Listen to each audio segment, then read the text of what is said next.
Hi everyone, this is Dr. Ernesto from Attaboycowboy, and this channel we give you health and wealth tips to help you be more successful. Now today I'm recording in Tuckey's Canyon, Thousand Palms Oasis in Palm Springs. This place is beautiful. It's in the middle of nowhere, it's dry as heck, but this place has these beautiful palm trees. It's like a forest of palms, and there's like little streams with fish in them. It's really pretty. So if you're ever around the Palm Springs area, it's my favorite place to visit. Now, what are the top 4 strategies you want to keep in mind? All right, so right now I'm negotiating several agreements with insurance companies. And throughout this process, I've realized some mistakes I made and some things I can improve upon. And that's what I'm going to share with you. Because as you know, I've had a lot of insurance issues, a lot of lawsuits, and I've had to settle a lot of these. So I've had to learn how to improve on all these things. Unfortunately, the more successful you are and the more businesses and things you have, you're going to have more issues. It just comes with the territory. Just think of a supermarket, like a Ralph's or something. You know, people go in there, they say they slipped on banana peels, whatever, and they have lawsuits all the time. It's unfortunate, but there's people out there that are like that. They're not really looking to work. They're easy for easy way out. So they're going to come up. So the way you prepare yourself is when you're dealing with your insurance companies, strategy number 1. Now this is really important to keep this in mind. You got to prepare yourself, prime yourself, okay? I learned this when I had this big fire and this insurance agent came out to talk to me about, the money they're going to pay and all this stuff. Ended up costing them a lot of money. It was like $700,000 they had to pay out. And basically one day I was talking to the agent and she was, the adjuster, and she was asking me all these questions about the tenants that lived in the house that started the fire and their names and all this other stuff. And I was like, well, why do you need all that stuff? What's going on? And she was candid. She started telling me, well, the insurance company is going to sue them. I thought, oh, sue them? She goes, yeah, think about it. A big company like, let's say, Farmers Insurance, they pay out about $100 billion a year, let's say, in claims, okay? So they try to recover every penny of that. Every penny that gets paid out, they try to recover. So she says, as many agents and employees and stuff that they have, they probably have twice that many on the other side trying to recover the money they pay out. And that really was like, whoa, okay, I never thought about that. She says, yeah, out of that 100 billion, they probably recover about 30 billion every year suing everybody. So, or threatening people and getting them to capitulate and to pay money and everything else. So even though you see all those commercials on TV, for Allstate, you're in good hands with Allstate and all that kind of stuff, it's not true. They're not there to really help you. Now, you need them. If you're going to run a business, you have property, yeah, you definitely need insurance. But don't trust them.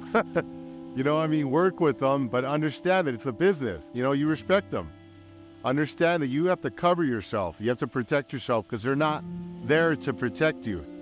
They're a business. They're there to make money. And whenever they can, they're going to decline your claims or figure out a way not to pay you. So how do you protect yourself? Number 1, prime yourself. Realize that they're not on your side, okay? Always prepare yourself. They're going to have really nice people calling you. The adjusters are really cool. They're going to be, hey, you okay? Do you need anything?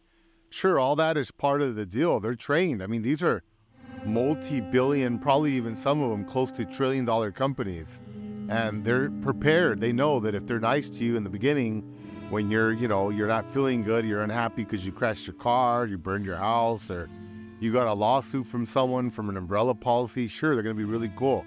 But always keep in mind, you got to cover yourself, okay? Number 2, when offered, if you're in a big settlement or you're a big lawsuit or something, and they hire like an attorney to protect you, that attorney is there to protect the insurance portion of your claim, which means I have, let's say, Farmers Insurance. I filed a claim because someone was suing me. They're going to protect me against that person so that Farmers doesn't have to pay out. And the difference is they're not going to protect me personally. So what I learned is, sure, they might pay out to the person, but then Farmers, if they can't recover, or whatever insurance company, if they can't recover from that person, they're going to come after you. So I've been sued by my own insurance. I have a lot of policy that I've been paying for years, and I was like, wow, I never thought about that. So in terms of asset protection, if someone's ever telling you, okay, like I've been told by attorneys, you don't need an LLC, you don't need a corporation, just buy lots of insurance. like umbrella insurance, liability insurance. Don't do that. Get an LLC, get a corporation, and get umbrella insurance. The reason being is because the LLC is going to protect you from everybody else. Those are called claims from outside, okay? Outside people. Then you need insurance or something to protect you for claims from within, like the insurance company. They're on your side. They're protecting you. They're your insurance. But if they pay out a lot of money, they're going to come after you. That's what they've done to me. They've come after me. So, yeah, it's definitely a double crossing, but understand that the insurance company is always going to try to recover it. And if they can't, by suing or threatening other people, they're going to come after you, okay? That particular fire I had, they told me they were going to sue all the 6 tenants that live there. I said, wow. So I prepped them. I helped them understand what was going on, and they took their own measures to protect themselves. But you need to be aware that they are not on your side, okay? So that's number 2. So if you're in that situation, they're going to offer you something called Kumis counsel. Kumis counsel means you have the right to hire another attorney on the outside to kind of follow the case and give input in your best interest. Definitely, 100%, always get Kumis counsel. Now, I consulted lots of attorneys when I was in a situation like that. They said it doesn't really help. You don't really need it. No, not true, okay? You can call 50, 100 different attorneys, which is what I actually do when I'm in different situations, and they're all going to give you different answers, different strategies. That's just the way it is. But you'll get a general idea of what should be done. So you should definitely consult with many attorneys, but always cover yourself. Get that Kumis counsel. It's free. Your insurance will cover the cost. So definitely get it. Don't try to be a good guy and think, oh, I don't want to make the insurance company spend more money. They're not going to give you a chance because of that. What they're going to do is they're going to say, oh, this guy doesn't have an attorney advising him. He or she doesn't know what's up. We're going to take advantage of him. So they're going to change the wording. They're going to run the case in a way that's favorable to them so they can come back later and try to collect from you. That's what they've done to me. I realized that after the fact. So be aware of that. Tip number 3. Okay, this is really important. The adjuster, the attorney, the insurance company, all these people, they're going to be calling you because you have to discuss what's going on, okay? Try to communicate as little as possible over the phone and do it through email and letters, and keep a copy of them. Why? Because they're going to discuss all the sticky things that can go either way or are gray. They're going to call you, want to talk about it on the phone because they know that you can come back later if you need to, or if you end up in court with the insurance company, they could say, oh, we never told you that, which is what they do. Or they can say that, that was never discussed. Well, you don't have any record of it. So remember this. I learned this from an attorney, okay? Amateurs text and write emails, but professionals write letters. So always write a business letter. Look it up on Google, your name and address on top, the company's name and address on the bottom, and then describe what you're discussing, and then sign, date the letter, and email to them, and keep a copy for yourself so you have a copy of it.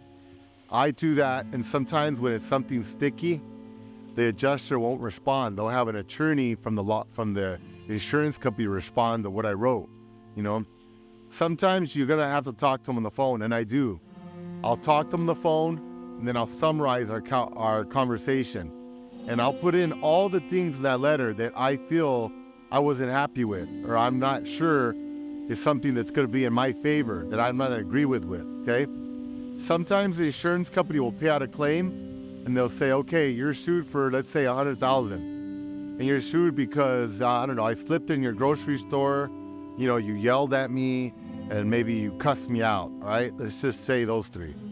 So then when you go to settle, the insurance company will settle with the person. They'll say, okay, here's $20,000, here's $10,000 instead of the $100,000 you're suing with. Just take the money and go away. The insurance company will turn around. They'll say, okay, well, you owe us $10,000. Why? Well, because it's something called tort, okay? Where there's certain things that are illegal are not covered in your insurance policy. Even though you have like a umbrella policy, you think it covers everything. There's things that are not, like racism or assault. Those things or sexism, those things are illegal. So the insurance company is not going to cover them. Even though they're fake, the person probably made it up. It's not known whether or not you did or not because they never investigated. They just settled. So you want them to try to assign the worth of each of those claims. In writing, you say, okay, State Farm or Farmers, you paid 10 grand. How much of that was for, yelling at the person, pushing the person, and slipping in the store? They're not going to respond, but you want to have it in writing. In case you go to court, you could say, okay, the yelling and the cussing out was not covered, but the slipping in the store was. And you never told me how much that was worth of the 10,000.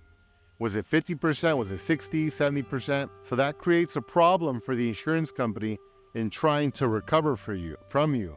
So it makes it easier for you to try to negotiate with the insurance company and not have to get an attorney involved and just settle it yourselves, okay? Now, tip number 4. This is real important.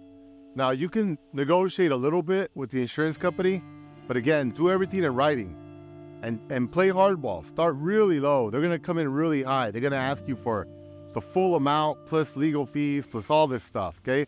That's their job. They get professionals. And in my case, one of the insurance companies I was dealing with, Farmers, they got like the best attorney money could buy. So, I'm not an attorney. I have experience, but I'm not an attorney. So remember that, okay? If you're not an attorney, you're not an attorney. No matter how much you think you know, you're not going to know everything. So you want to get a pro. In that situation, you can negotiate with them. If you're not able to get something that you're comfortable with, or you feel like this is just not good the way that it's going, hire an attorney. And that's the 4th tip, hire an attorney. And make sure when you hire an attorney, get the best attorney you can get. Now, you're thinking, well, it's going to cost a lot of money. Well, it is going to cost money, but it's going to save you money, and it's going to save you a lot of heartache. And let me explain to you how it works. When I've been in lawsuits, people are suing me or they're suing my insurance or whatever. A lot of times the insurance company will even settle if they look up the attorneys. They look them up right away. And they go, ooh, this guy or this girl's big time. Like, we don't want to mess with this person. So they'll settle and they'll even pay out more money. Okay? And in your case, if you have to pay the insurance company money, if they see you got like a big name attorney, they're going to look them up and they're going to see, oh, now, don't go by, oh, my buddy said this guy's really good. No, or this attorney, That's not the way it works. You got to go on websites. I have another video on this. There's a journal called the National Legal Review. You can look at that. And it shows out the law firms that have won the largest settlements in the country, like in that month. So start there. Those are going to be the best of the best. Now, depending on the size of your case, some of those companies might not want your case. They might say, hey, we only want cases that are like $100 million or whatever. Okay, fine. You can also go to avvo.com, avvo.com. And there's other websites. And they have star ratings for attorneys. You'll see some that are 5, 10 stars, 20, 50, 100. Now, the 5, 10, 20, it doesn't mean they're bad. It could just mean that nobody took the time to go on and write a review about them, okay? But if you see someone that has like 100 or 200 reviews, and you know that like on Amazon, like I sell books, and like for every 200 books I sell, maybe one person writes a review. People don't take the time to do that. They only write reviews when they're angry, then they're bad reviews. So if you see an attorney on Avvo that's like 5 stars and has 100 reviews, then he's probably really good, okay? And I'm from my experience, it's true. I've spoken to many of them, and the ones that have lots of stars are really good. Now, let me go over pricing with you. So I talked to this really good attorney to my alma mater, USC, and he told me, okay, I charge $300 an hour. Sounds like a lot of money, but actually he was the cheapest one. Everybody I talked to was like $500 to $700 an hour. So I thought, wow, what a good deal. I said, okay. And I said, well, how much do you think it's going to cost you to work on this case? He says, I think it's going to cost about $100,000. I said, oh my gosh. I said, okay. How about to read over my files and just kind of give me an estimate or a game plan of what we're going to do, right? Just kind of familiarize yourself. He goes, I think that's going to cost me about $30,000. I thought, wow, that's a lot of money. That's like 100 hours, basically. I mean, I could read over all the documents in like 2 or 3 hours. So I thought, okay. So then I talked to this other guy that said he charges $750 an hour. And I thought, holy cow, that's like way too much. But then I asked him the same question. He goes, well, I think it'll cost me about $3,000 to read over everything and prepare and come up with a game plan. So I said, wait a minute, that's 10% of the guy that says he charges $300 an hour. You know what I mean? It's like way cheaper. And then he also told me, yeah, and by the way, I have a paralegal that I pay $150 an hour, and I don't include that price. So when we both work on cases, which is most of the time, I only charge you the $750. So I thought, okay, that's like $900. So actually, it's like I'm paying $450 an hour. If you divide that in half, because the paralegals are pretty good. They do a lot of the heavy lifting for the attorneys anyway. So I said, okay. And then he said, I said, how much do you think all this will cost? He said, well, once they see my record, he said, and once they see what I can do and everything, I think they'll settle. And I thought, wow, that sounds pretty confident. He says, I'm thinking it'll cost me about $3,000 to review your case. And then I think it'll cost me about another $7,000 to write a letter. I said, $7,000 for a letter? He said, yeah, but this is a letter. I thought, wow, I like the way this sounds. He says, I'm going to get a letter. I'm going to dissect the whole case. I'm going to point out in case law, which is what you want. You know, basically referring to all these cases, in our case, the flaws in my lawsuit, how they would apply, and all the possible strategies where he could go in and beat him. And for me not to not only pay anything, but for us to file a countersuit and take money away from the insurance company, have them pay me. So I thought, man, that's great. So this guy that charges $750 an hour is estimating about $10,000 entire cost, okay? Whereas the other guy that charges $300 is talking about $100,000, 10 times the cost, okay? So keep that in mind. When you're working with attorneys, don't try to save money, okay? Don't try to get some guy or girl that's like low budget. That's not gonna help you. You want people to look at your attorney or get a letter from your attorney and going, excuse my French, but fuck, you know? It's just like you did when you opened your letter and you're like, damn, my insurance company's suing me or whatever. Oh my God, what am I gonna do? It's scary. You want them to feel the same way. So you need to get a dream team, you know, like OJ or something, someone that's gonna scare them, all right? So that's my best advice. Those are my top 4 strategies. And from Taquis Canyon, Palm Springs, this is Dr. Ernesto. Thank you for listening and goodbye.